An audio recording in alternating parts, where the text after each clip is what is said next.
ఇక దాంతో పాటుగా ఒకసారి తెలంగాణ ప్రజలారా చూడండి ఆజ్ కీ బాత్ కు సంబంధించి ప్రధానంగా కూడా మీరు చూడండి. నా జాతి బానిస సంఖ్యలు నిట్ట నిలువునా తెంచుకున్నంత వరకు నా దేశం తెంచుకోనంత వరకు నా దేశంలో అంబేద్కర్ కల్పించిన ఓటినే బలమైన ఆయుధం. ఇక పూర్తి స్థాయిలో కూడా మీరు ఒక్క విషయాన్ని గుర్తుపెట్టుకోవాలి. పూర్తిగా నేనేమంటున్నానంటే ఇవన్నీ మాటలు చెప్పడానికి చాలా ఈజీగా ఉంటాయి, రాయడానికైనా చెప్పడానికైనా. కానీ ఒక్క మాట మాత్రం గుర్తుపెట్టుకోరు.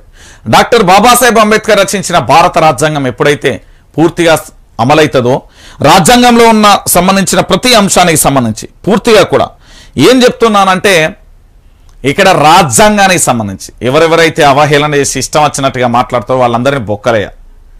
ప్రభుత్వం కూడా రాజ్యాంగానికి లోబడి పనిచేయాలి. అధికారం ఉన్నది కదా అని ఇష్టం వచ్చినట్టుగా వ్యవహరించకూడదు.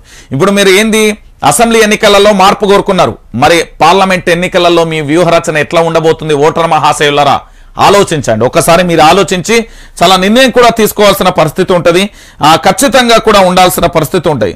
సో మీరు ఎట్టి పరిస్థితుల్లోనూ మళ్ళొక్కసారి కూడా తెలంగాణ రాష్ట్ర వ్యాప్తంగా కూడా ఏంది మార్పు అనేది కోరుకున్నారు కదా, మరి పార్లమెంట్ ఎలక్షన్లలో మీ మార్పు ఎలా ఉండబోతుంది అనేది కూడా నేను చూడబోతున్నా.